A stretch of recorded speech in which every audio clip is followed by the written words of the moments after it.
The gentle clicking of your keyboard had been drilling into your ears for hours. Your fingers were red and sore from the constant typing. Working for the armed detective agency was no easy job. Funnily enough, the hardest part was never the missions. It was the amount of paperwork that followed which burnt you out. It was all just so overcomplicated and boring. Yet still, there you were, diligently toiling away at your stacks of documents with watering eyes.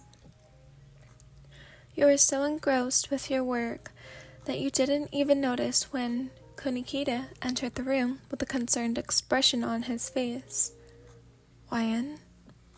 His words forced you out of your trance, making you jump in surprise and splash dark coffee down the front of your white shirt. You didn't even bother to hiss at the burning sensation and simply spun around in your chair, a deadpanned expression in your eyes. I thought you would have gone home by now, Doppo, it's late. Kunikida tutted. That's rather hypocritical of you to say. He had gestured to the glaring laptop screen and pile of stacked folders. How long has it been since you slept? You haven't been home in a few days. Your voice trailed off. Kunikida was standing with his hands on his hips, looking slightly ticked off. A slight pang of guilt crept into your stomach. What he said was completely true. You'd been sleeping at the office in order to keep up with the latest assignments, which meant you rarely got to see your own boyfriend. No wonder he's annoyed. You mentally scolded yourself. Look, Kunikida, I'm really sorry, but I can't go home yet. I need to finish this draft. Despite your best attempts at keeping your voice level, your eyes betrayed you. They were dull with fatigue, framed by dark black circles that seemed almost bruise-like in appearance. Kunikida frowned and began to stride over to you. Hey, what are you? Hey! In the blink of an eye, he had scooped you out of your chair and bundled you up in his arms. A flaming blush crept up your skin as you digested what was going on, before you glanced up at Kunikida's face and instantly understood. Oh, I see. You smirked at him. Kunikida's feeling touch-starved. Am I right?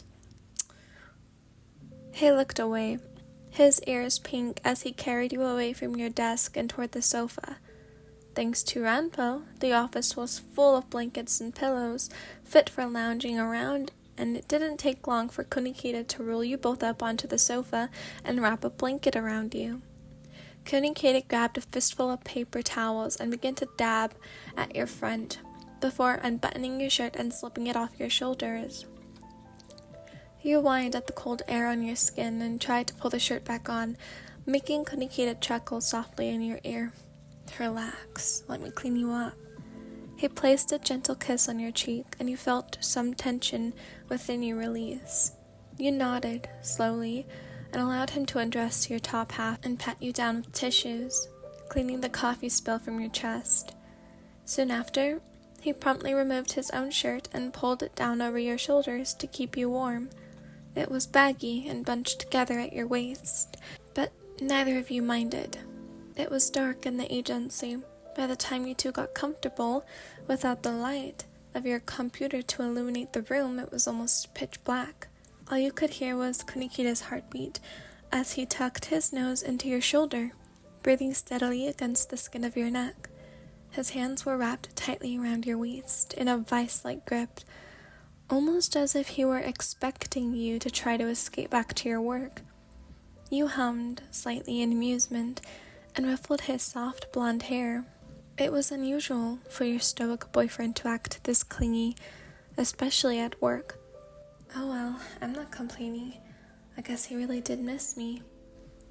It was a relief to finally close your eyes after the hours of toiling over paperwork, and being wrapped in the warmth of your lover's arms were exactly what you needed to send you into slumber. Soft snores in your ear acted as a lullaby as you dozed off, feeling the world around you melt into the comfortable void of sleep.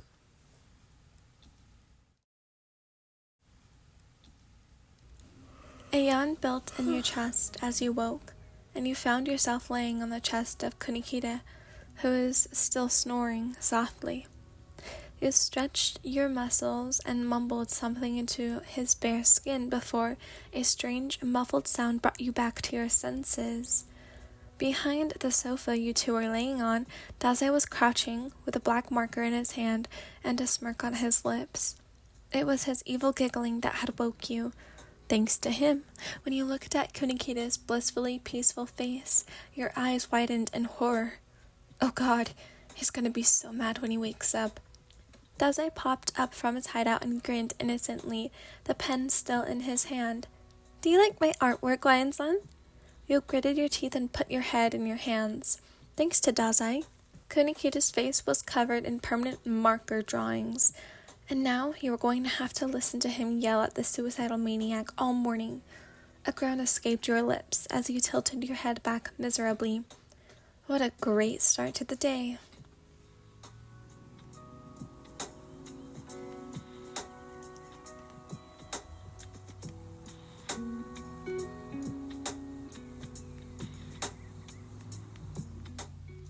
Although I've never seen Bungo's Stray Dogs, okay, so I may have watched one episode, I think, but I forget. The Kunikida is so adorable. This little chibi picture I chose of him, it's so cute. His little glasses, oh my god, he's so adorable. Anyways, thank you for listening. I hope you enjoyed this video. Have an amazing morning, have an amazing evening, have an amazing afternoon, whenever you're listening to this, and I will see you in a few hours. Goodbye, everyone!